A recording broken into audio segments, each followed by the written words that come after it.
Hi, I'm Renee Devereaux from the Club for Creative Expression. Thank you for tuning in. I certainly miss our meetings. And I want to remind all members of the intention when the club was formed, that it was to provide the platform from which you would be able to develop and express individuality through an artistic medium of choice, thereby enriching spiritual, emotional, and physical well-being.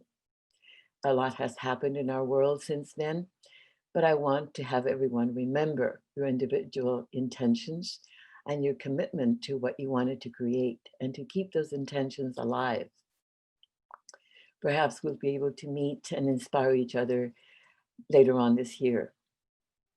And my focus has always been to assist everyone in maintaining health, vitality, and your natural state of well-being, and to learn to disregard the general acceptance of the belief that aging means decay and degeneration. So first, my disclaimer. I am not a doctor. I am an integrative health coach, meaning I assist in maintaining balance through mind, body, and soul integration. My tools of preference are hypnotherapy, nutrition, emotional and physical fitness. I've been in private practice for 43 years, and I do have a master's in nutrition and health science. I am not here to preach, criticize, or convince. I am here to share information and offer suggestions that may provide support during challenging periods in anyone's life. My coaching is always based on natural therapies, which have helped thousands of clients over those 40 plus years. I am still self-employed and I'm offering coaching and counseling in any of the areas of my expertise on a donation basis by phone or in person if you are local. And if you can't afford anything at all, I will still help in any way I can. That was and still is my commitment and career decision I made so many years ago. So do not suffer in silence. Feel free to call if you have questions regarding the subject I speak about. You can leave a voicemail or text me 949-295-8077. So first, a reminder about lifestyle. Regardless of what's going on in our world, it's crucial that you take care of yourself. No ifs or buts. Without health, you have nothing. Get really conscious about what you consume. Convenience, fast food, and prepackaged food are lethal. The most important and harmful ingredient isn't always processed sugar. It's vegetable oil. Look at the ingredients in any convenience food you buy. I guarantee that more than likely it will contain canola oil or another vegetable oil equally damaging. Learn to cook. A balanced diet consisting of mostly vegetables and protein will benefit your body. And if you're developing a belly, it could be that you're eating too much fruit and maybe too many carbohydrates containing sugar, again, refined carbohydrates. Exercise on a daily basis, whether walking, doing calisthenics at home, or bouncing on a trampoline. You must get your circulation going. Weight training will help your bones stay strong and help maintain muscle mass. Yoga is also very beneficial if you want to stay flexible and not just ossify. So present circumstances are causing much stress among all of us. I want to remind everyone of a saying, and we've all heard it: if it doesn't kill me, it will make me stronger. These were very wise words by Nietzsche that we can embody as we take on the challenge of not just surviving, but of thriving as we move through this very exciting period in our evolutionary process. So the idea of becoming stronger in the face of stressful situations applies to every level of life, not just emotional, but physical and spiritual also. So over hundreds of years, many discoveries that benefit us have been made using this premise. Homeopathic remedies were developed where you take a tiny amount of the toxic substance that make you ill, and it can actually cure the illness. This, I believe, is the basic premise behind vaccines. In 1888, a biological process was described by a German pharmacologist and was accepted and used as science beginning in 1943. It's a term known as hormesis, and it's described as a process in which your cells respond to bioenergetic stressors by increasing DNA repair molecules, antioxidant enzymes, and the production of neurotrophic factors. So keeping hormesis in mind, if you treat anything that isn't fragile like it's fragile, you will ruin its chances at growth and development and may actually cripple it. And that applies to a newborn infant as well as your mind, your body, your health and well-being. Just keep in mind that stress can be good for you when you control the intensity and the length of time you're exposed to it. Of course, there's inevitable damage to your health when the same level of stress becomes a state of being. So following this thread regarding hormesis, I want to spend some time on the topics I've been hearing about from those who call me: fear, anxiety, and depression. So if that doesn't sound uplifting to you, I don't blame you. And at the same time, you may feel better if we address the truth of our present reality. And with this in mind, along with hormesis, the basic premise that we can actually become stronger by using the stress rather than trying to eliminate all risk from life, you will gain a new perspective. And that new perspective may free you from the limiting beliefs you've adopted that cause you to overreact to situations with fear that are not necessarily dangerous and even have caused you to isolate when just the opposite would help you feel better. So depression and anxiety will always show up if you haven't learned to manage ordinary everyday stress. And what we have now is certainly not ordinary. Learn to manage it or it will manage you, making you weaker and more delicate. And some wise person said, tough times don't last. Tough people do. It's not just resilience that makes people tough. It's the desire to become less fragile that makes us physically, emotionally, and spiritually stronger and more powerful. Granted, we are sensitive. We're all more sensitive than we realize. That sensitivity can be used to help us get in touch with our intuition. So what I'm talking about is the overly sensitive behavior. And we'll talk more about that in a little bit. So resilience will help you to resist shock and trauma. And I believe we've gone through that. Most have survived, not very happily, but we have accommodated the new regulations. Now it's time to focus on actually becoming better than we were before. First of all, it's important to believe that you will be stronger and better than before. Then make a plan. Start with your body. What's your most important need? What changes are you willing to make? And what disciplined action will you take? Do you need guidance or assistance? Make a list. And what about emotionally and spiritually? Who do you need to speak to? Are you in need or open to coaching, counseling, or just need to talk to someone? Is it time to start a hobby or take lessons on a subject that interests you? Our current situation is pointing to the simple fact that we need to take charge of our lives, that we must stop seeking approval from our families and lackluster self-appointed peers who don't really know or have a clue as to what's best for you. Good intentions can be bad ideas. And in so many ways, we become pigeons, trained by each other not really suitable if you wish to become the very best version of yourself. It's time to tap into your own inner guidance.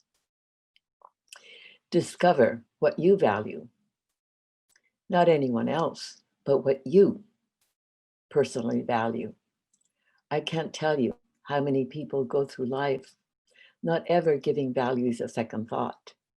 With so much time on your hands, isn't it time to get acquainted with who you really are and not just the person described on your license? Remember, it's not what happens to us that determines who we are. It's what we do with what happens to us that really matters. If what's going on in our world has rocked your life and you're at a loss as to how to proceed, take one step at a time. Perhaps it's time to stop worshiping safety. Perhaps it's time to reassess your thinking. For example, if easily offended, do you have a belief that the other person should be punished? Where does that come from? I know that we are all sensitive, but perhaps that sensitivity can help us to grow and to become more intuitive so that we know truth from fiction. Your worst enemy cannot harm you as much as your own thinking. We must become morally humble since we've all been guilty of the actions we judge others for. Why have we allowed our society to become one in which we must walk on eggshells to avoid being criticized and judged by those same lackluster peers I mentioned before? Why is being politically correct the only way to survive? Why have we become so fearful? I have a sense that most are far more afraid than they're willing to admit. I believe it's simply that we've been lied to by the very people we believed we could trust. We had become complacent, figuring that someone else would do the right thing, and therefore we could just go about the business of living to have fun and to entertain ourselves. We became indifferent as a nation. And now that so many are awakening to the truth of the darkness within all humans, many are shocked and traumatized and are living in fear, not trusting anything that may actually be helpful or anyone who may offer support just because they may have a different mindset from your own. I believe that hormesis, the idea that what doesn't kill me makes me stronger, has not been applied to the area where it's most needed. It's what I call the moral compass of a society. Most just go along to get along.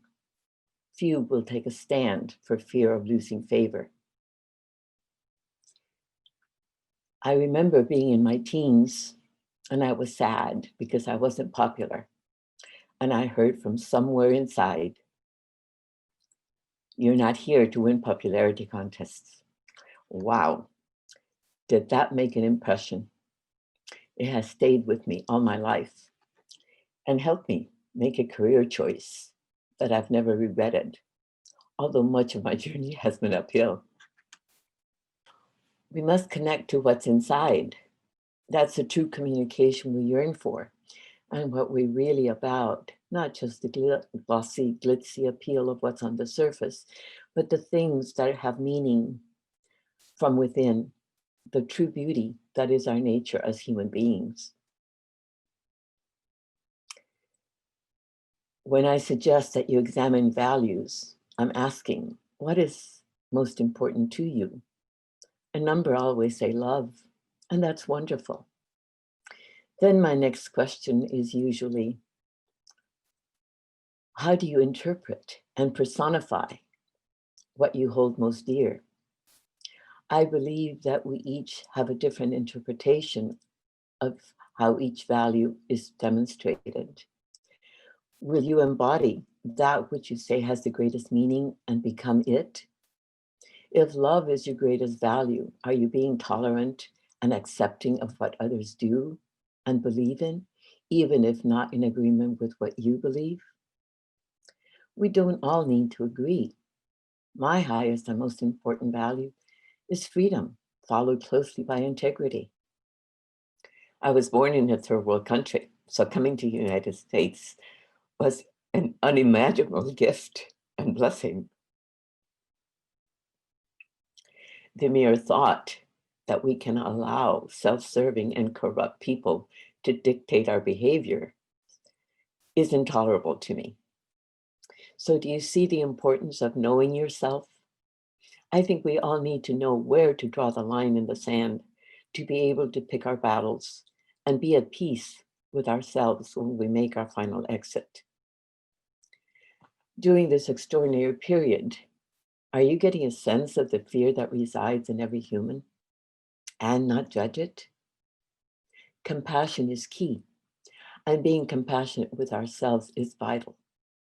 We must practice compassion for ourselves, otherwise we'll never be able to demonstrate it towards others. So we must awaken to what is dead within us and what our society helped destroy. And that's our ability to connect with feelings and emotions. It's essential that each of us open to the internal communication our souls hunger for. Otherwise, we are no more than robots. The belief that only babies cry and that there's something wrong when grown men and women show their feelings is the basis for our lack of kindness and a cause for depression. That's when we feel we have to suppress our feelings.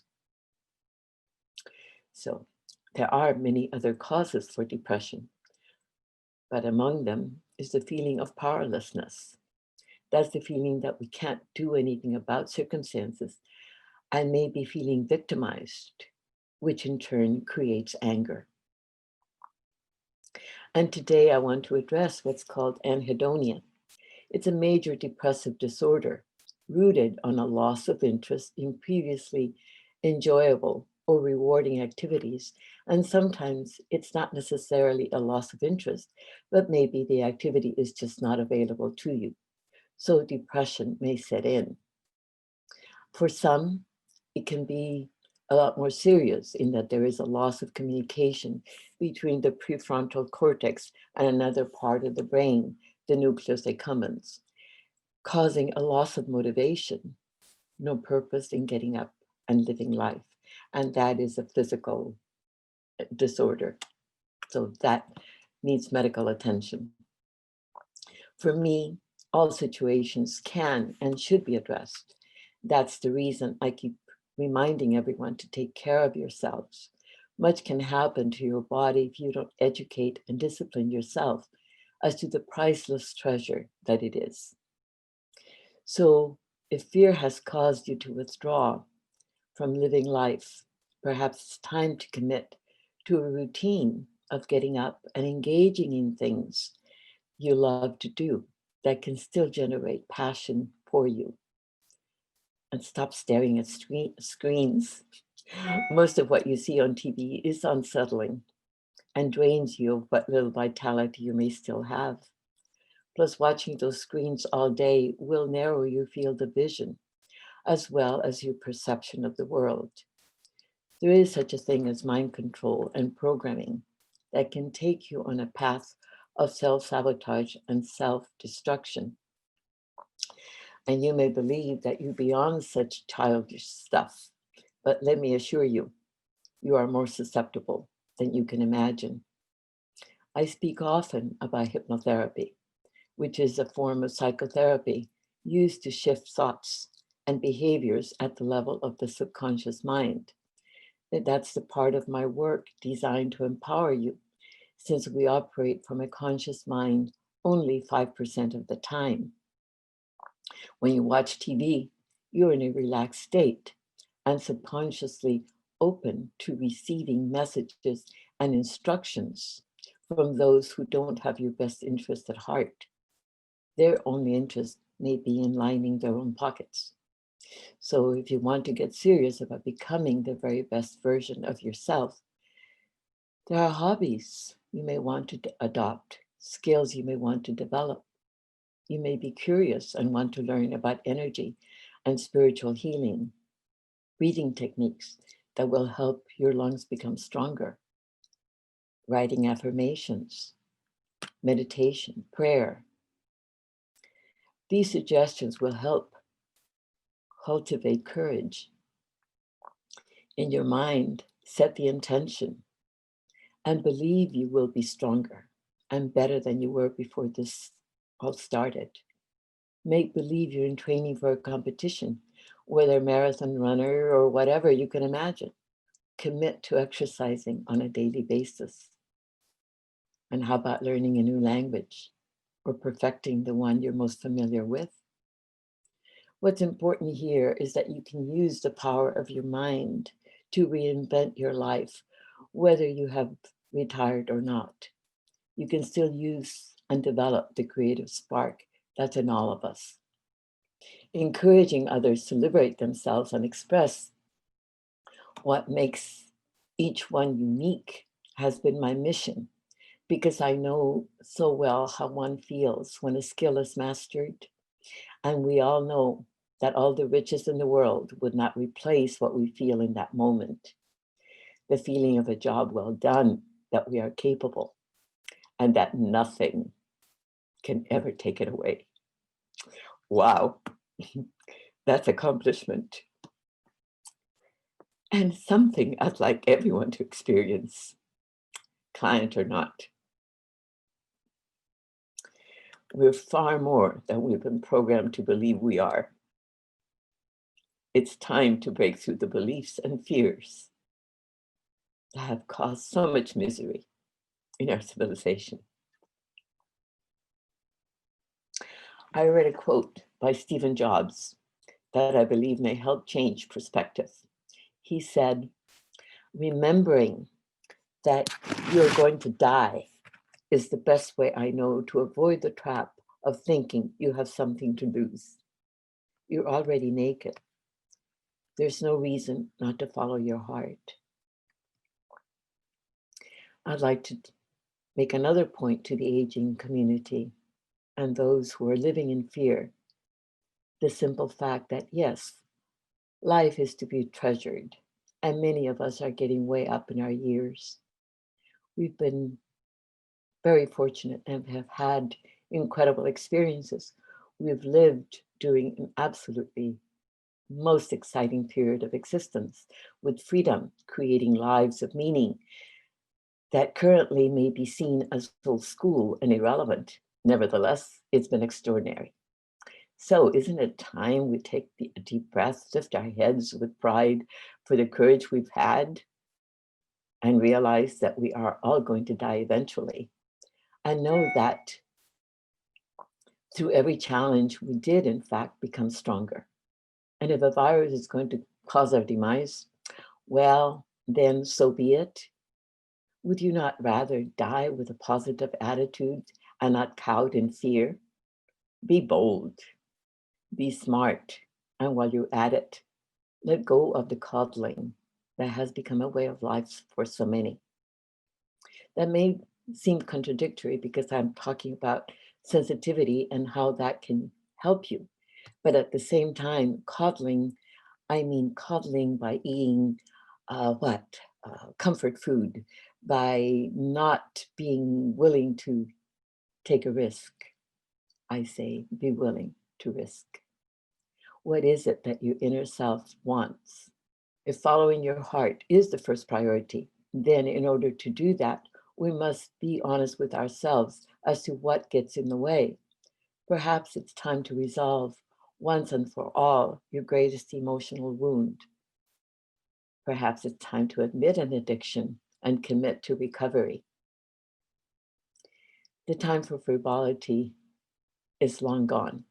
And now it's time to get into the new year with a new mindset, one that knows that pain may be unavoidable, but suffering is optional.